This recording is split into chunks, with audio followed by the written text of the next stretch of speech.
Gente, a gente vai conversar, mas eu queria conversar com vocês de uma forma diferente hoje. A gente vai conversar sobre essa série aqui que a gente está começando, Fábrica de Ídolos, né? É uma série muito preciosa, essa série, porque ela vai revelar algumas coisas do nosso coraçãozinho que eu acho que vai surpreender a gente. Mas você não pode consumir essa série, cara. Esse é o problema. Você não pode consumir essa série, como se fosse uma Netflix da vida. Essa série precisa que você entre num processo de reflexão, que você tenha uma disposição, certo? Uma disposição para refletir. Que você entenda. É que eu não consigo te mostrar a gravidade disso antes de começar a falar do assunto, mas eu preciso. Não pode simplesmente você ouvir, isso não é aquela série que vai te dar conselhos só sábios para a vida. A gente vai mexer em coisas que são profundas no nosso coração, tem a ver com a nossa infância, tem a ver com a forma que nós fomos criados, tem a ver com a forma que nós fomos feitos. E se você entrar no seu ouvido e sair pelo outro, você não vai tirar bom proveito dela, o máximo proveito. Eu queria que você tirasse o máximo proveito dela. Eu vou citar textos que você pode ler em casa. Eu vou falar sobre coisas que são importantes para você investigar depois. Se você quiser material de apoio, eu tenho para te dar. Tá bom? Mas eu acho que você vai tirar mais proveito se você decidir mergulhar. Fábrica de ídolos. Hoje a gente vai falar sobre conhecendo o nosso coraçãozinho. Esse monstrinho que você tem dentro de você.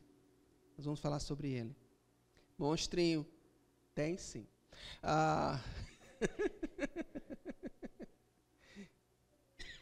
Sabe por que tem?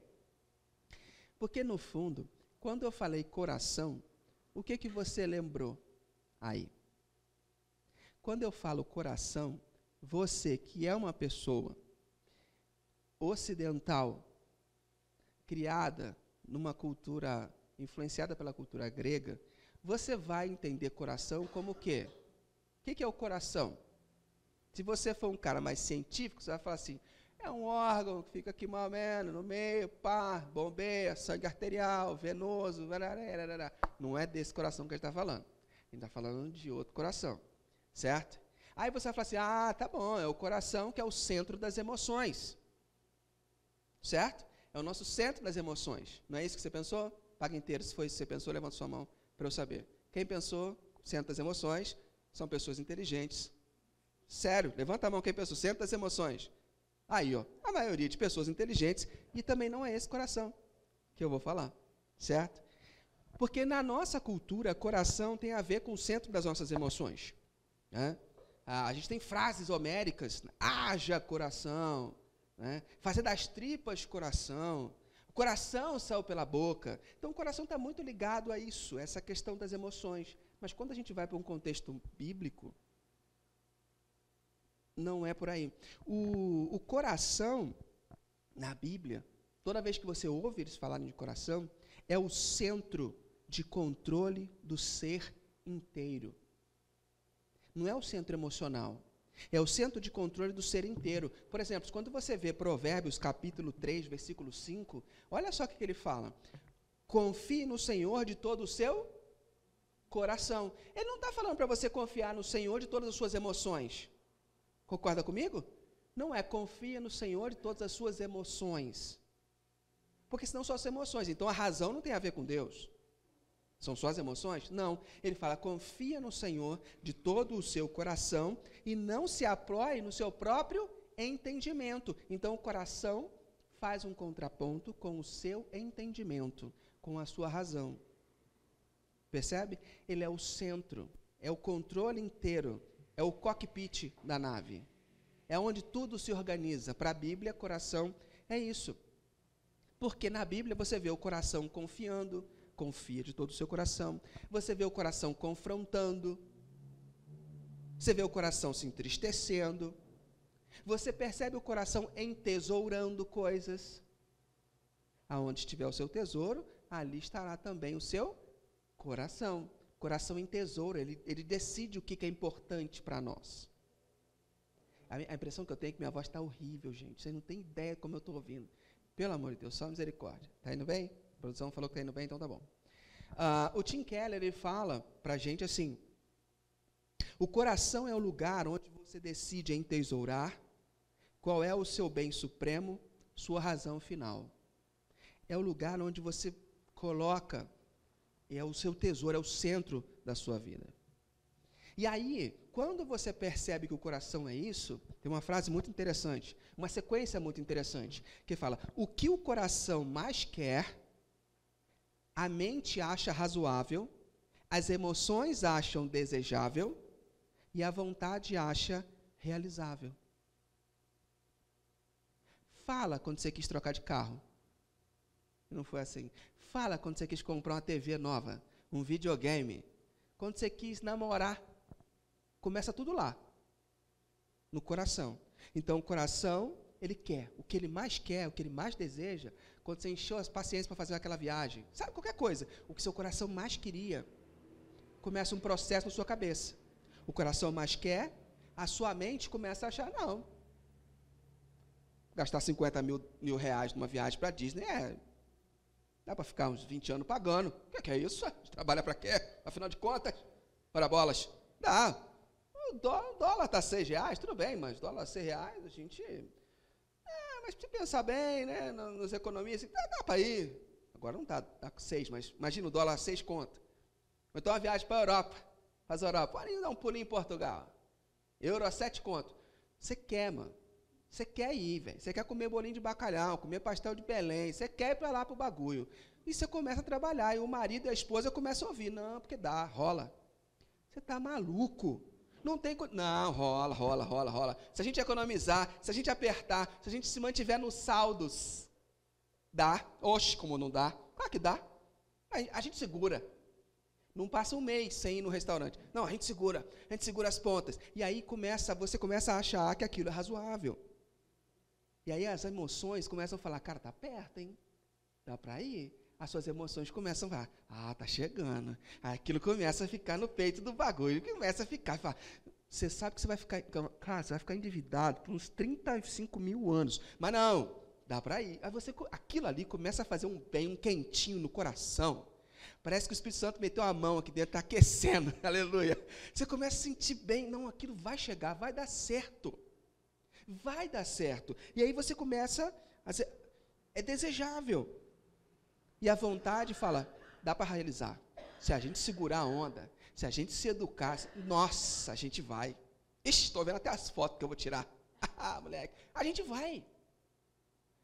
Foi o mesmo processo que aconteceu com Eva. Quando ela olhou para aquela fruta, do fruto do conhecimento do bem e do mal. A Bíblia fala que ela olhou e viu que era desejável. O coração dela desejou.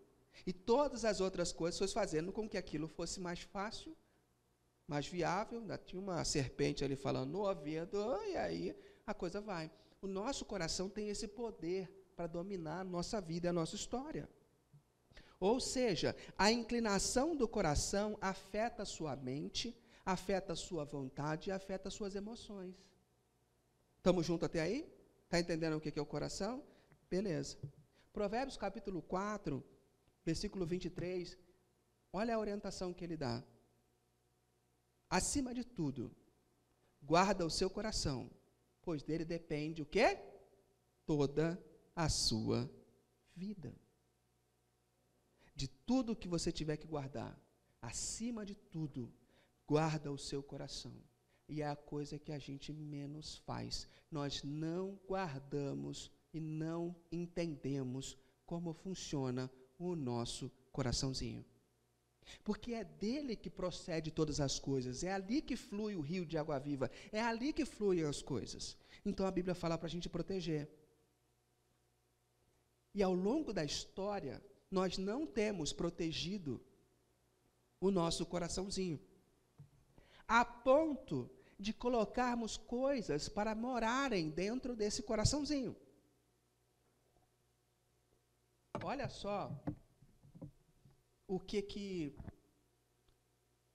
um pouco tempo antes de Jesus, na vida de um profeta chamado Ezequiel, o veredito de Deus sobre um povo, sobre o povo de Israel.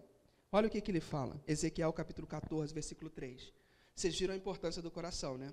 Olha o que Deus vai falar, olha o veredito. Filho do homem, estes homens ergueram ídolos em seus corações e puseram tropeços ímpios diante de si. Esses homens colocaram ídolos no seu coração. Até então, a narrativa maior sobre ídolos era mais sobre construir estátuas, construir postes, construir lugares de adoração que não eram o nosso Deus. Eu vou falar sobre ídolo daqui a pouco. Mas aqui, Deus está dando um veredito dizendo, cara, o ser humano tem a capacidade de, no lugar central da sua vida, construir ídolos dentro do seu coração.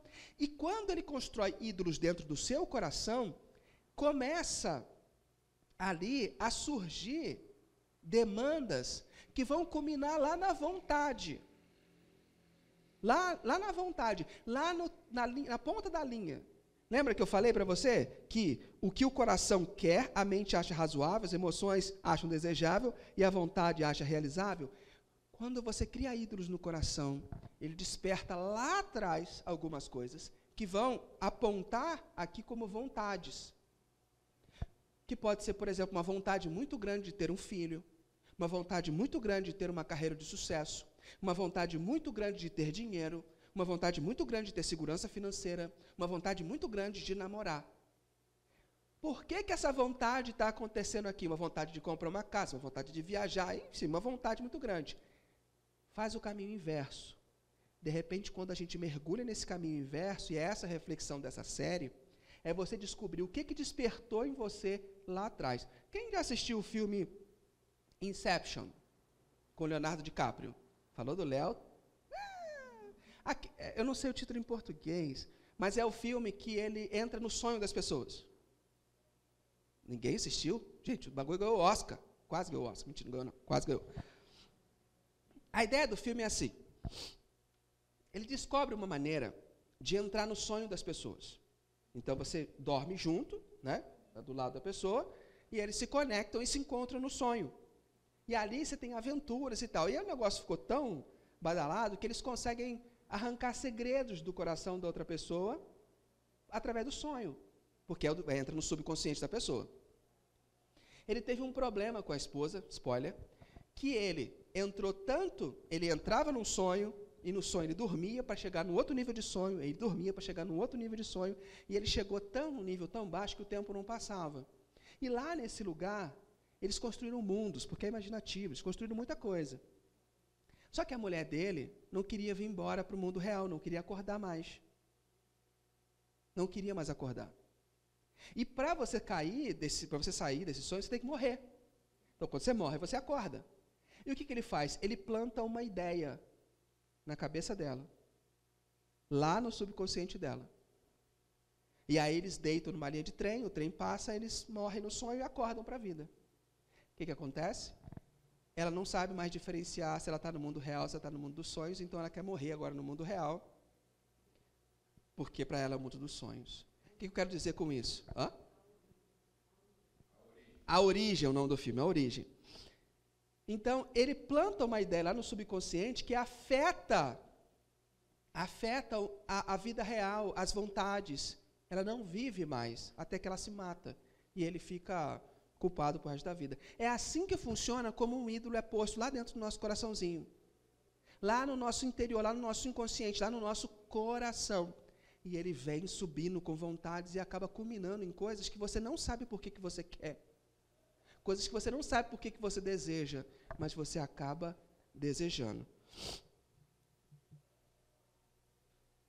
Esse texto de Ezequiel mostra essa possibilidade da gente criar ídolos no nosso coração. E o que são ídolos? Ídolos são deuses falsificados.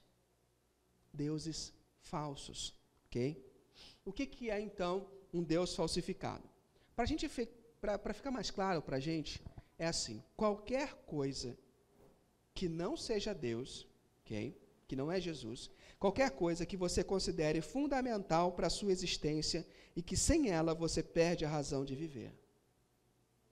Qual coisa que neste momento agora, se você perdesse, sua vida desmoronaria?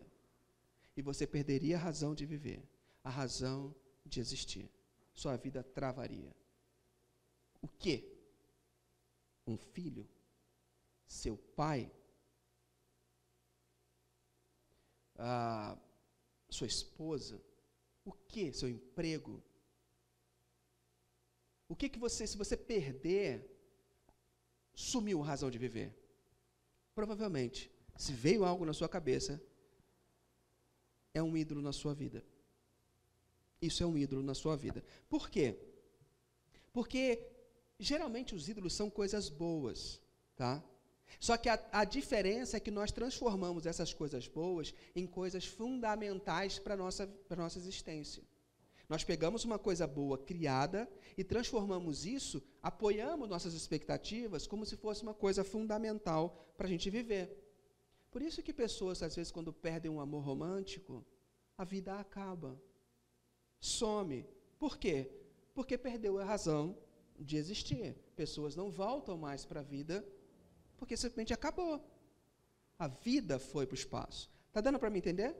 Então, o ídolo é qualquer coisa fundamental que não Deus, que se você perder, você perde a razão de viver. É qualquer coisa fundamental na sua vida, para a sua alegria, para a sua identidade, para o seu significado, para você se sentir alguém.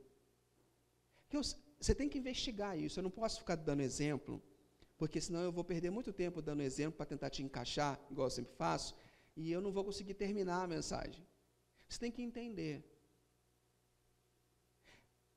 Quando você chega em algum lugar, vou pegar no pé, quando você chega em algum lugar, restaurante, algum lugar assim, e o garçom te trata mal, mais ou menos assim, você fala, que é isso, rapaz? Sou advogado, rapaz. É assim que você se sente? Você tem que começar a olhar para dentro do seu coraçãozinho, como é que são suas reações. Como é que você funciona? Como é que isso vem à tona? Porque isso é muito sutil. E a gente tem uma cegueira que impede a gente de ver isso, nós vamos ver isso na próxima semana, tá bom? Qualquer coisa fundamental, mais fundamental que Deus, para te dar valor próprio. O que te dá valor próprio? Você fala, eu sou gente. É o seu trabalho, é a sua casa comprada com muito custo, é o seu carro, que te dá valor próprio, é o seu talento. Às vezes é o seu ministério na igreja. O que te dá valor próprio, que você se sente assim, não, eu sou alguém. Está entendendo? É alguma coisa que te dá segurança, que você se sente seguro. Dá segurança para você. Com isso eu estou seguro. Com o meu trabalho, ganhando tanto que eu ganho, não, estou seguro. É isso que você tem que começar a investigar. Tem algo na sua vida que te descansa mais do que Deus? Tem algo na sua vida que te descansa mais, te dá mais tranquilidade do que Deus? Um plano de saúde bom, com ótima cobertura, você fica tranquilo? E aí a gente começa a investigar o nosso coração. Porque no fundo, nós transformamos essas coisas no nosso salvador funcional. O nosso ídolo lá dentro do nosso coração é o nosso salvador funcional. O que é o nosso salvador funcional? Vamos dizer que o meu ídolo seja a minha imagem. A imagem que eu projeto para vocês. E vamos supor que eu tenha conversado com o Rubens e eu prometi para ele que eu iria entregar para ele um projeto, alguma coisa que a gente ia fazer junto e que estava pronto para fazer, ou algum compromisso que a gente ia fazer. E que está faltando uma semana para chegar. E aí o Rubens chega para mim e fala, e aí, tá de pé? No fundo, eu não faço a mínima ideia do que ele está falando. Eu esqueci dele. Eu não lembro do que era. Na realidade, porque eu não quero ficar mal com ele, porque eu não quero perder a pose de um pastor que se importa com as pessoas, o que eu vou falar assim? Opa! Lógico que tá, tamo junto. É nóis. Vai ser que horário mesmo? Porque no fundo eu não quero dizer para ele assim, cara, eu esqueci de você, me perdoa. Eu não sou tão perfeitinho quanto as pessoas acham que eu sou. Eu esqueci. Porque eu prefiro ficar bem com o Rubens, porque a minha imagem é mais importante para mim, e prefiro ficar mal com Jesus. Então, quem me salvou da vergonha? Foi a mentira, certo? A mentira se tornou a minha salvadora funcional. Eu deixei Jesus para abraçar a mentira, porque eu não queria ficar mal com ele. Deu para entender esse exemplo? Esses ídolos se tornam salvadores funcionais. E o que significa nos salvar? Nos salvar significa justificar nossas imperfeições. Nós estamos sempre procurando salvadores. Algumas coisas que nos justifiquem as imperfeições, que nos livre dos nossos erros e livre das nossas falhas de caráter, porque nós falhamos, mas não gostamos e não queremos que as pessoas saibam que nós falhamos, que nós erramos, que nós não temos palavra, que nós não conseguimos manter compromissos a longo prazo, que nós traímos, que nós damos a nossa palavra dizendo não vou fazer e eu faço. Eu minto quando as pessoas me descobrem e falam, você fez isso? Não, imagina. Foi um rio que passou em minha vida. Foi eu não. Não fiz isso. A gente prefere a mentira, a gente prefere. Por quê? Porque nós nos importamos mais com as pessoas, com as coisas, do que com o próprio Deus. Então nós queremos algumas coisas que cubram a nossa falha de caráter, que faz com que a nossa existência não seja tão em vão. Então nós começamos a cobrir isso e nós trazemos ídolos para dentro do nosso coração. A diferença, ter um ídolo ou não, é a diferença entre honrar uma coisa que foi criada ou torná-la algo definitivo, torná-la algo essencial para a minha existência, para a minha felicidade, para a minha segurança. Estamos juntos até aí? Está dando para acompanhar? Ok. Santo Agostinho definiu pecado da seguinte forma. Ele disse, pecado é o amor em desordem. Pecado é o amor em desordem. O que ele está dizendo? Que nós só pecamos quando o nosso amor está desordenado. Por exemplo, não há nada demais de você amar o seu trabalho. Ok, não há nada demais de você amar a sua família. Mas quando você ama mais o seu trabalho do que a sua família, está certo ou está errado? Está errado. Ali você peca. Quando você ama fora da ordem, quando você ama, seu amor está em desordem, quando seu amor é disfuncional, você peca. E essa é a definição de Santo Agostinho. Ele diz que a essência do que produz esse comportamento nosso, que a gente chama de pecado, que a gente mente, que a gente falha, que a gente omite, que a gente defrauda. Eu descobri o que é defraudar. Defraudar é pegar alguma coisa que não é devida, alguma coisa que você não tem direito. Isso é defraudar. Então, quando você faz esse comportamento na ponta da linha, só existe porque no seu interior você amou mais alguma coisa do que a Deus. Você amou mais alguém do que a Jesus. Você só entra num relacionamento disfuncional, doentio, porque você ama mais o carinho das pessoas do que o amor de Deus por você. Você só entra num relacionamento abusivo e permanece nele porque você não se sente amado. Você tem a necessidade de um amor de toque. Você tem uma necessidade porque a sua existência, seu significado está relacionado com aquela atenção, com aquela pessoa. Senão, se pessoas não te derem atenção, você não é ninguém. Se você não for amado, amada, desejado, desejada, você não é ninguém. Então, na verdade, você substitui o amor de Deus na sua vida por o amor de outra coisa. Percebe? Então, a gente só peca quando o nosso amor está desordenado. Essa é a essência para Santo Agostinho do comportamento do pecado. E Martinho Lutero, anos depois, vai falar alguma coisa muito, muito interessante e profunda para nós. Ele vai falar assim, no Tratado sobre as Boas Obras, de Martinho Lutero. Ele diz assim, você não consegue quebrar o mandamento 2 a 10 sem antes quebrar o primeiro. Quem lembra qual é o primeiro mandamento? Pô, gente, eu não estou escutando, fala alto aí. Amar o seu Deus, acima de todas as coisas, não terás outros deuses diante de mim. né? Ele diz, Lutero diz, você não vai matar, você não vai cobiçar a mulher de alguém, você não vai adulterar, você não vai descumprir nenhum dos outros mandamentos sem que antes você descumpra o primeiro. Todo pecado tem na base a fonte quando você troca Deus, tira Deus do lugar dele. Percebe? Você coloca alguma coisa no lugar de Deus na sua vida, e aí você peca. Não tem como você pecar sem você não cumprir, se você não cumprir esse mandamento. A gente está sempre tirando Deus do lugar dele, que é não ter outros deuses diante dele. Nós pecamos quando colocamos algo no lugar de Deus. Pecamos quando colocamos alguma coisa na nossa vida mais importante do que Jesus. Pecamos quando o amor está em desordem. E qual que é o perigo para mim, para a sua vida prático, de vivermos com esses ídolozinhos, esses deuses falsos no nosso coração? E a nossa cultura está cheia. Nas outras semanas nós vamos mostrar na prática como isso acontece na vida de alguns personagens, e na última semana da série nós vamos mostrar como que a gente destrói a idolatria no nosso coração. Ok? Mas qual que é o perigo de eu viver influenciado por outra coisa que não seja Deus? Vou te dar 2 motivos. Tá? O primeiro motivo, se você está aqui ou está me vendo, e você ainda não está muito assim com a fé cristã, com autores cristãos, eu vou te dar um testemunho de um ateu. Pode ser? Vou falar de um ateu, escritor do New York Times, que se suicidou alguns anos atrás, chamado David Foster Wallace.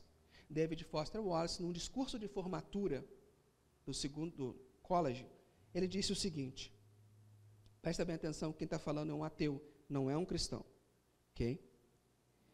Ele disse assim, nas trincheiras do dia a dia, não há lugar para o ateísmo. Não existe algo como não adorar. Todo mundo adora. A única opção que temos é decidir a quem adorar.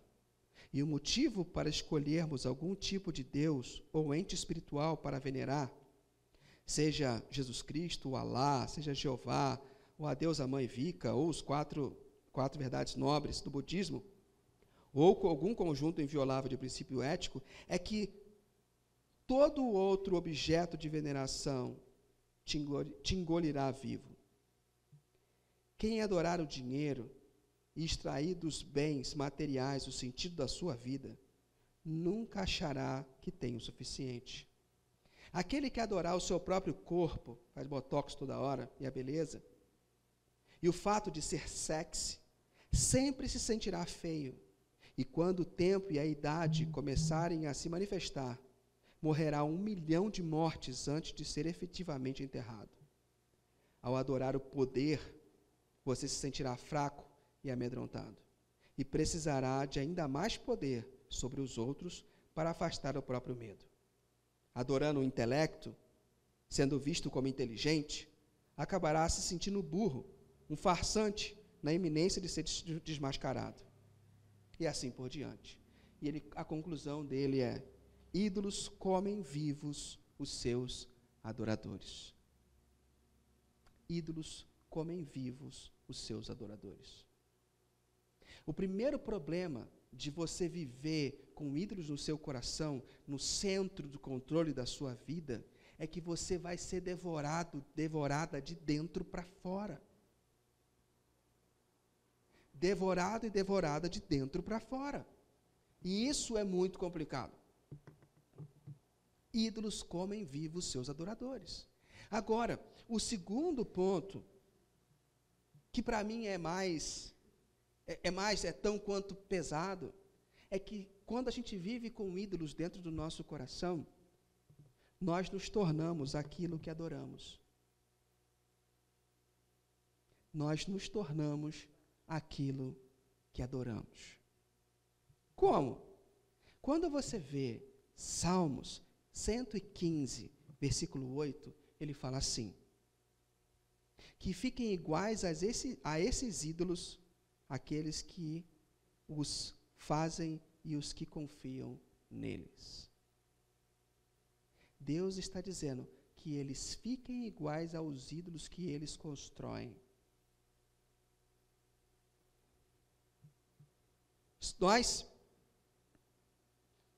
acabamos nos tornando como os ídolos. Nesse caso, o povo estava se tornando como os ídolos de madeira, que tinham boca, mas não falavam, tinham ouvidos, mas não ouviam, nariz, mas não cheiravam, sem os seus sentidos.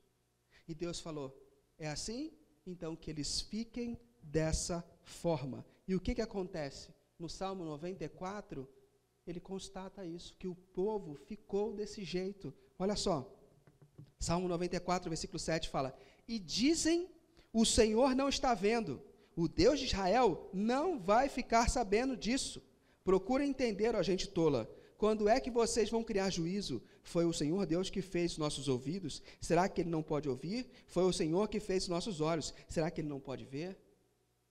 O povo estava começando a olhar para Deus como se o Deus de Israel fosse como aqueles ídolos de madeira, de tanto eles adorarem e se acostumarem na sua relação com aqueles ídolos que tinham boca, mas não falavam, tinham olhos, mas não viam, tinham sentidos, mas não usavam.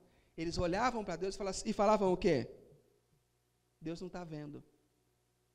Deus não vê, ou seja, Deus tem olhos, mas não vê.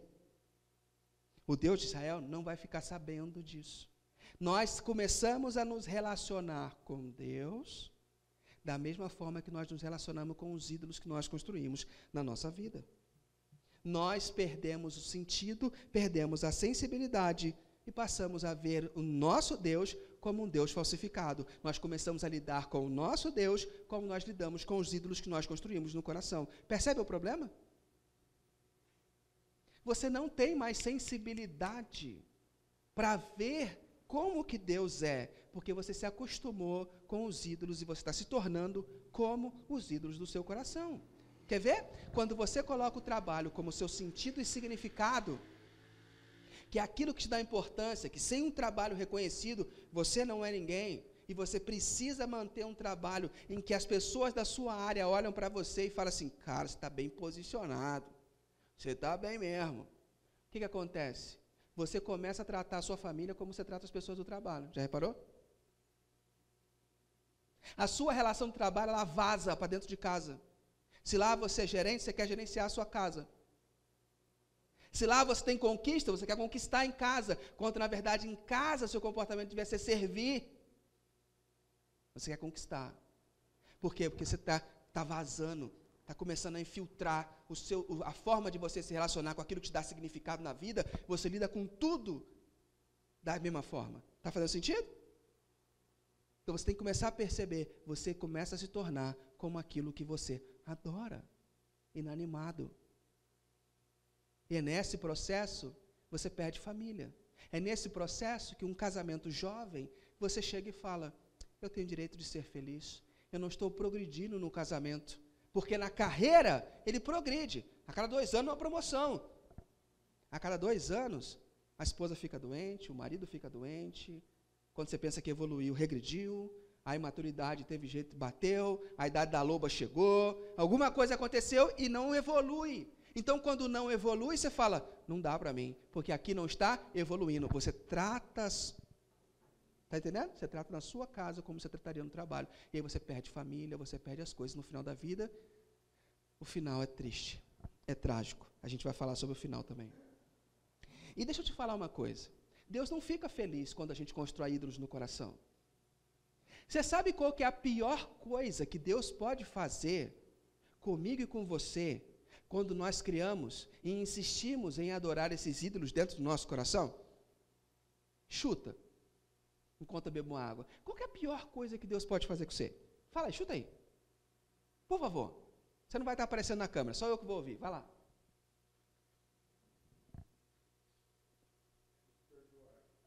A pior coisa é perdoar? Você não falou que a pior coisa é perdoar? Mais alguém? Vamos lá. Qual a pior coisa que você acha? Aí, gente, eu pouco a minha voz. Vai, Jane. Qual a pior coisa? A gente se tornar igual ao ídolo. Boa. Daniel, o que você acha que é a pior coisa? Tirar alguma coisa que a gente idolatra. Arrancar o ídolo. Boa, fala, Rei. A pior coisa é tirar a mão. André, o que você acha que é a pior coisa que Deus pode fazer? Virar as costas. Olha, virar as costas. Meire, pior coisa. Fazer silêncio. Milton, qual a pior coisa que Deus pode fazer?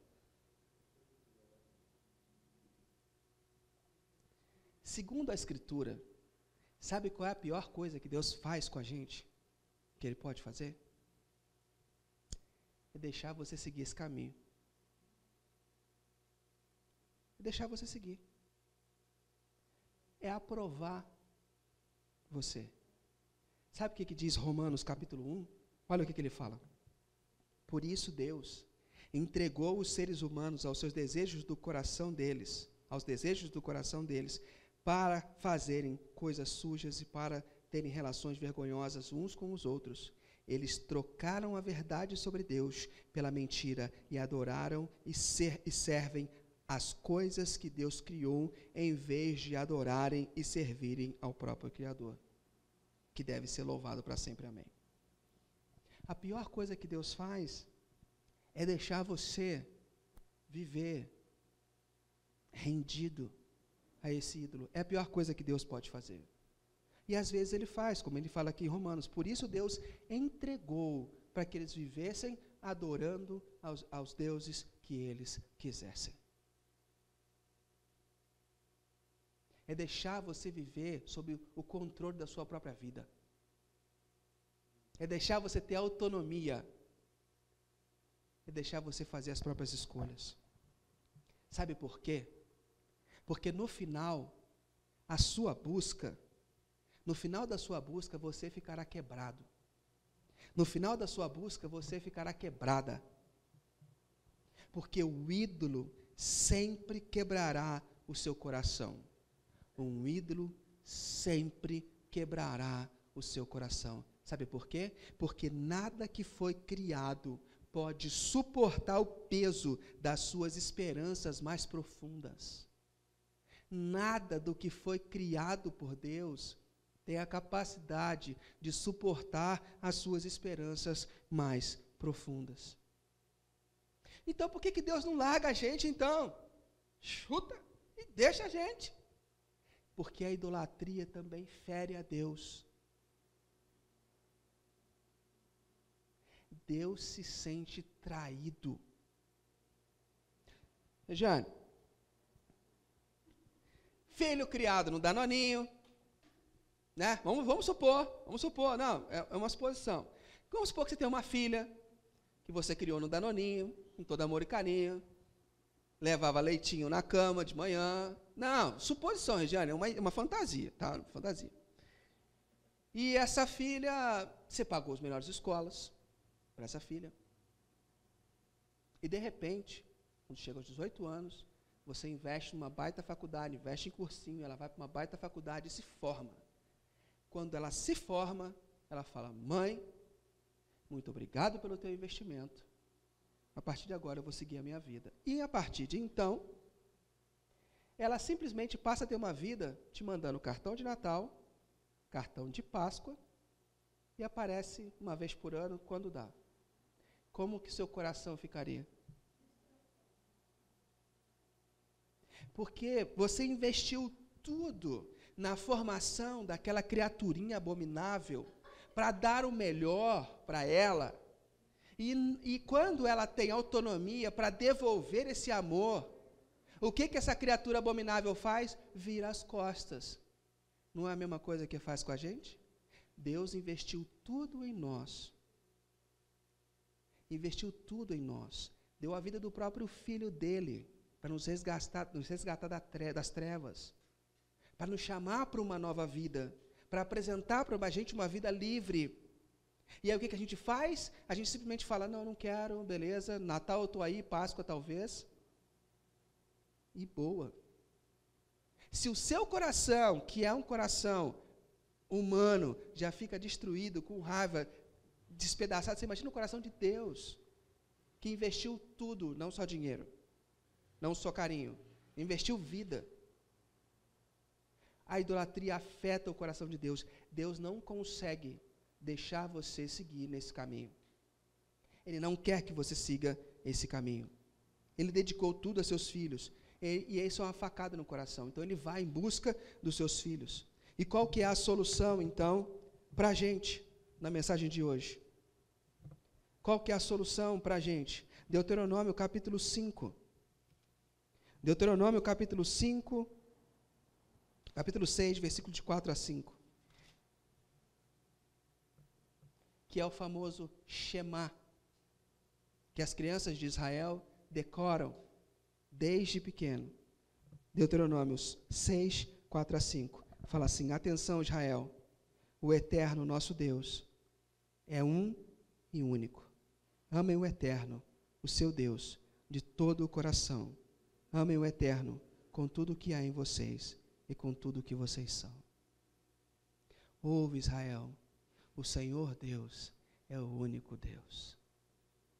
Ame ao Senhor Deus com toda a sua força, com todo o seu entendimento, com todo o seu coração.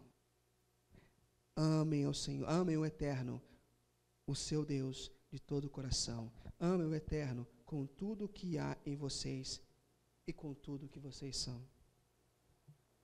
A solução para uma vida longe desse perigo da idolatria é você decidir dedicar o seu amor ao único que, se você entregar a sua vida, não vai te comer vivo, não vai te devorar vivo, mas Ele deu a vida, morreu para que você pudesse ter vida. Ele morreu para que os méritos dele possam ser empregados em você. Ele é o único que veio em busca de você. Veio à sua procura, saiu da eternidade, habitou, acampou nesta terra, viveu nos desertos, andou, ensinou, teve uma vida digna. E com essa vida digna, ele pegou os méritos dessa vida digna e falou assim: são seus.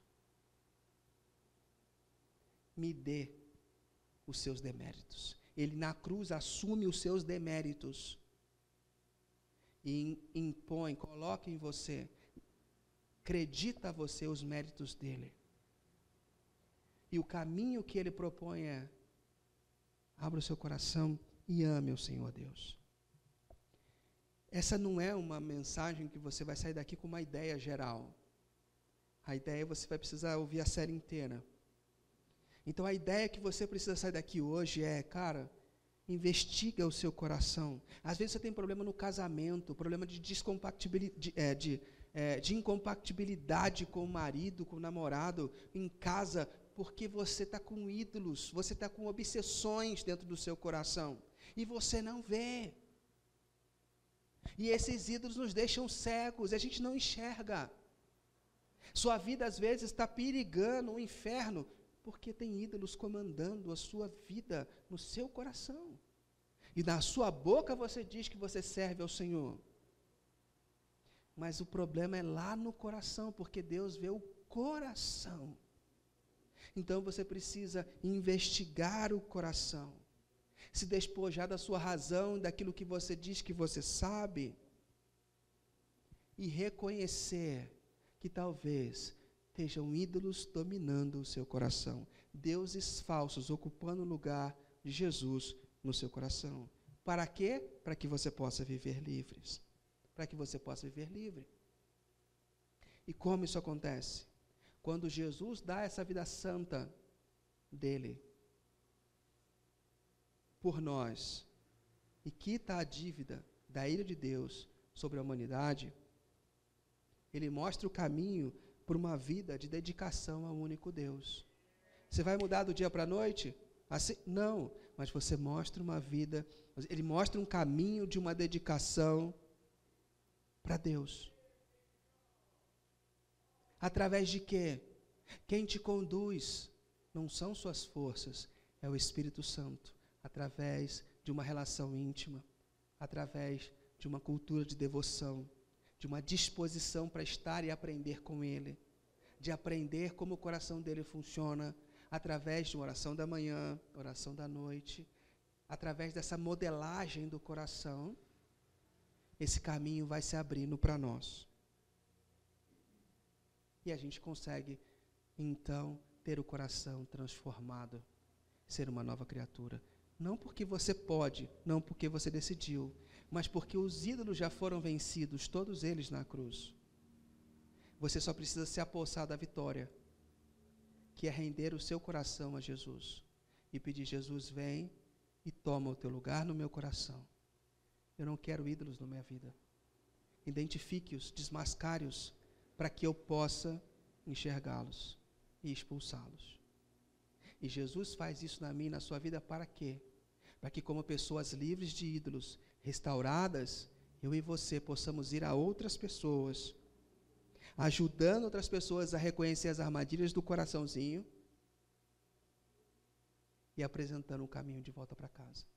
Nunca termina em você, termina sempre no próximo. Deus está fazendo uma coisa em você para que através de você Ele faça outras coisas. Perceba, Deus já tem colocado pessoas ao seu redor para que você possa influenciar. Abra os seus olhos, perceba. Jesus te restaura para que você seja uma ferramenta de restauração para outras pessoas.